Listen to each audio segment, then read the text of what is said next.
Ako vam je potreban kupus za zimu, mnogi će vam reći da treba da dođete ovde, u prestonicu zelenih glavica.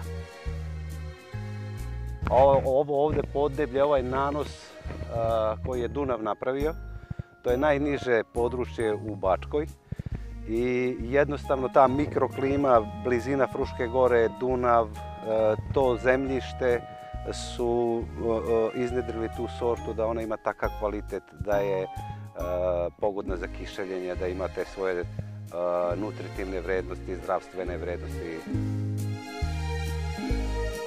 I baš zbog svega toga, futoški kupus je među prvima zaštićen oznakom geografskog porekla, kao jedan od srpskih brendova.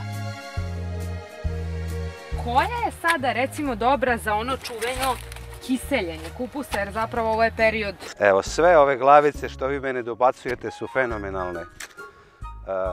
Neka koja je malo zrelija, ona je bolja za ribanac, a ona koja je u nekom optimalnom tehnološkom periodu može da se kiseli kao glavica i ovo su veličine glavice koje mogu sve da se kisele za sarmu.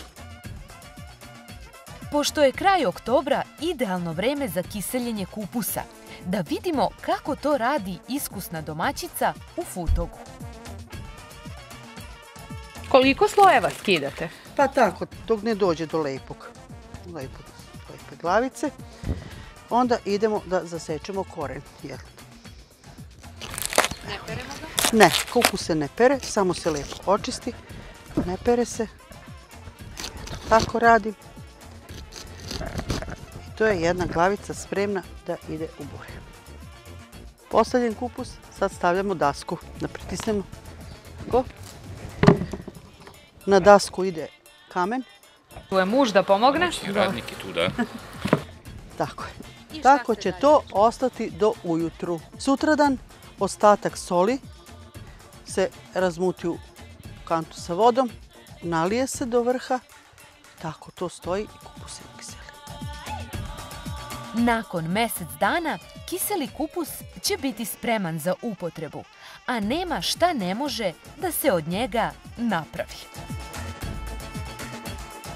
Ja bih ovako pozvala voditelje Šarenice, gospodina Šarenca, babićku, moju prezimenjakinju, da dođu, da budu moji gosti, gosti Futoga na Futošku kupusijadu 3. novembra, to je vikend i mogli bi doći kod nas malo da budu naši gosti.